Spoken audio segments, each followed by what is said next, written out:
Nick Wyman, who's been the president of Actors Equity Association since May 2010.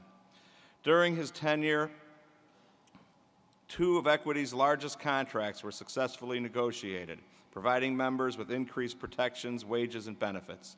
Nick has led the membership in a year-long celebration of Equity's centennial, and earlier this year, Equity was granted a direct charter to the AFL-CIO.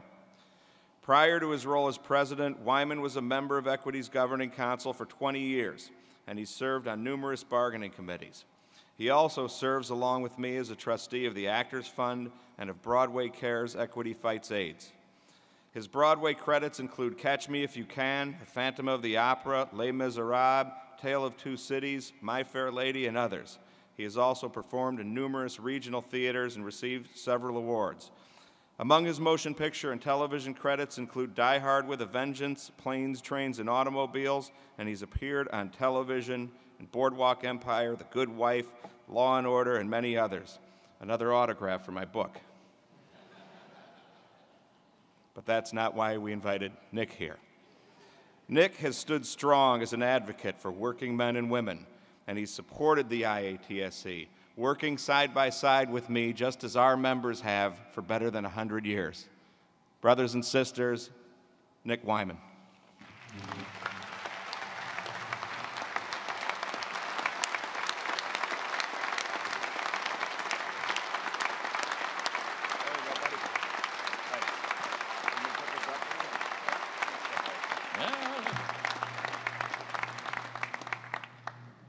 Star Trek, love it. There you go. President Loeb, General Secretary Treasurer Wood, members of the Executive Council, delegates, and guests. It is an honor and my absolute pleasure to be here this morning. When President Loeb invited me to address the convention, I jumped at the chance, because as president of Actors Equity Association, and as an actor who has appeared in film and TV as well as on stage, I see the IA as part of my family. Now, family is my favorite metaphor for this business. And I'm a big fan of the brother so-and-so form of address common in organized labor. But this form of address has never really caught on in Actors Equity.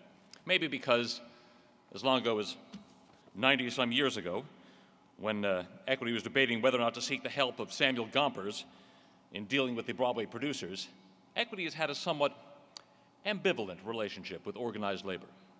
Are we workers or are we artists? I'll answer that question, but spoiler alert, anyone who has seen me perform knows that I'm no artist. Indeed, given my background in education as a third-generation Harvard man, I might well have ended up in a suit on the other side of the bargaining table. But fortunately, I didn't. Part of that is because I went to college the era of student protest and distrust of what we called the military-industrial complex. We didn't want to work for the man. My roommate and best friend took his Harvard degree and worked for 10 years right here at Mass General as a janitor. Why? God bless him.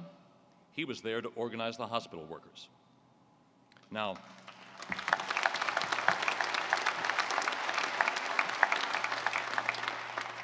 I didn't have anywhere near that level of commitment.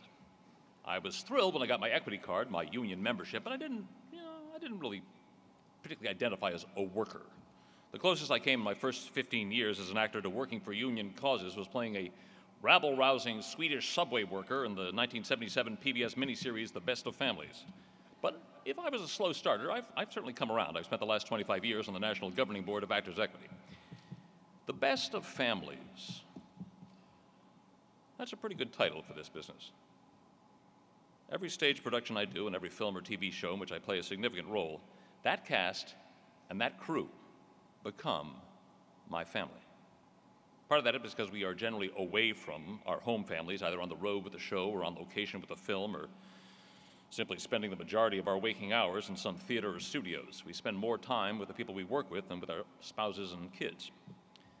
My first Broadway show, well before I had kids or a spouse, was Very Good Eddie in 1975 at the Booth Theater. Now, my favorite members of that company were not my onstage co-stars, They were house carpenter Joe McCarthy and house electrician Eddie Lapidus.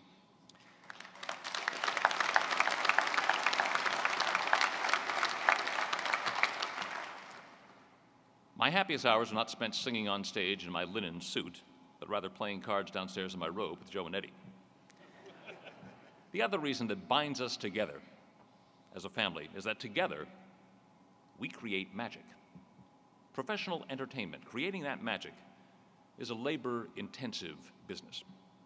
It's labor-intensive in that it frequently requires a whole bunch of people to create it, which is a good thing for all of us, right? And it's also labor-intensive in that the labor to create it is intense, requiring training, skill, focus, and craft.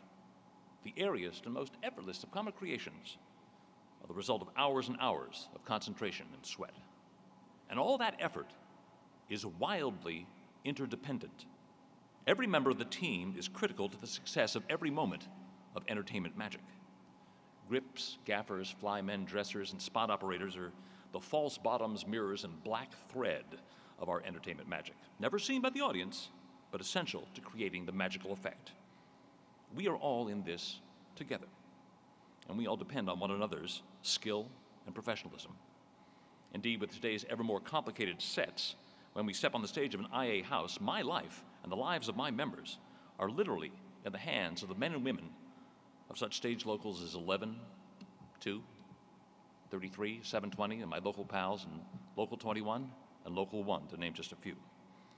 That interdependence is what creates our family. Now, at one point, I would have said that this family status extends to our employers. On Broadway, 30 years ago, the investment of the producers was not just financial, it was artistic and emotional as well. The producers cared about the quality of the shows and frequently knew the names of the crew and the chorus as well as the stars. I mean, hell, Manny Eisenberg even played softball with us.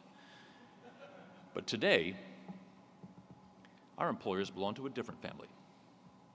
If we are the family of craft and art and interdependence, they are the family of the bottom line, money über alles. In the recorded media, the employer family is actually a six-family oligarchy of entertainment conglomerate behemoths. Now, these people are also moving into live theater, which is already seeing the pernicious influence of their relentless focus on return on investment. A better show no longer refers to one of higher quality, it refers to one of lower cost. And in a labor-intensive business such as ours, the biggest cost item is labor. So to make a production, quote unquote, better, the producer aims for fewer workers and cheaper workers.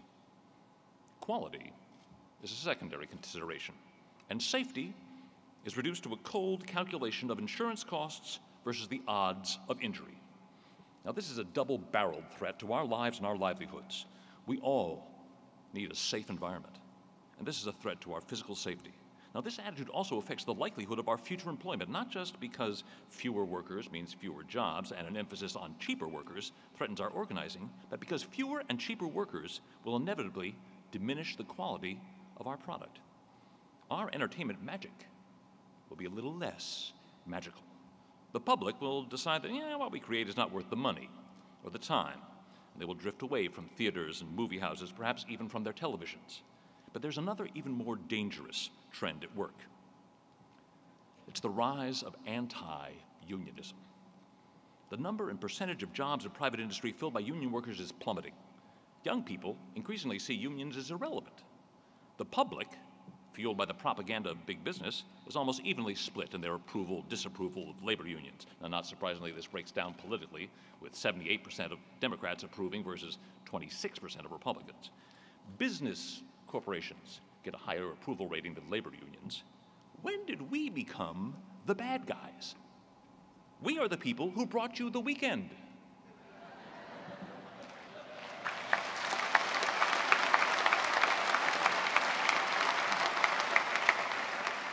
Now, working in an industry that features a 6-day work week, I tend not to emphasize that slogan. But we are the people who grew the middle class. Without us, middle-class worker becomes an oxymoron. It's no coincidence that the rise of the grotesque and appallingly polarized income disparity in this country has come at the same time as the decrease in union jobs. Unions don't kill businesses. Unions create jobs that are worth having. Unions make it better. Unions make it safer. We are the good guys.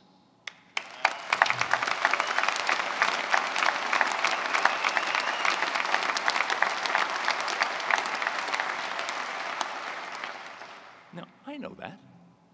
You know that. But we have to spread the word. I love what Hilda Solis said about the union movement being the civil rights movement of the 21st century. First, we have to spread the word to our current members. We have to spread the word to our future members. We have to spread the word to our future employers. And we have to spread the word to the public at large. We have to let them know that if there's an internecine struggle between the family of art, craft, and interdependence, and the family of the bottom line, their sympathy should be with us, the family of labor, because we're the good guys. We are the best of families. Now, we is an important word in that sentence. Is Terry McKenzie here? Anybody else from Local 500 in Florida?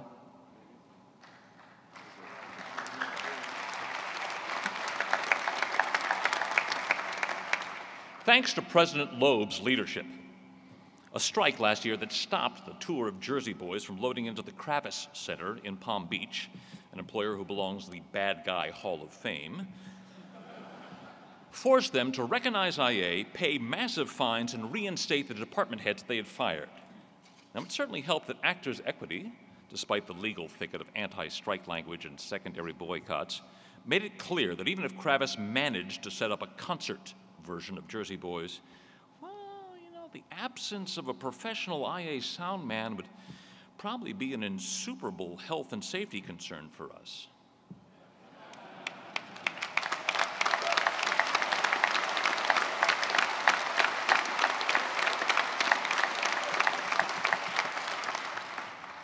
That is collaboration. That, yeah.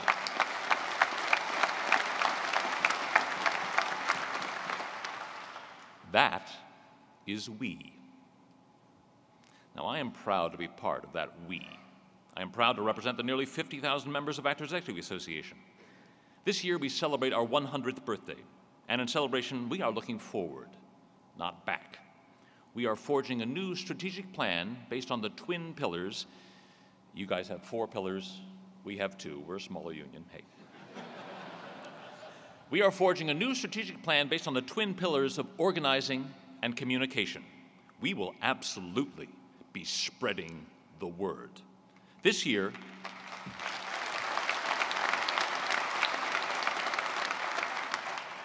we also celebrate our newly acquired direct charter from the AFL-CIO. Now, that direct charter is very significant to me because it's the outward and visible sign of who we plan to be in the next 100 years. The question of are we workers or are we artists has been answered. We are no longer ambivalent. We are workers.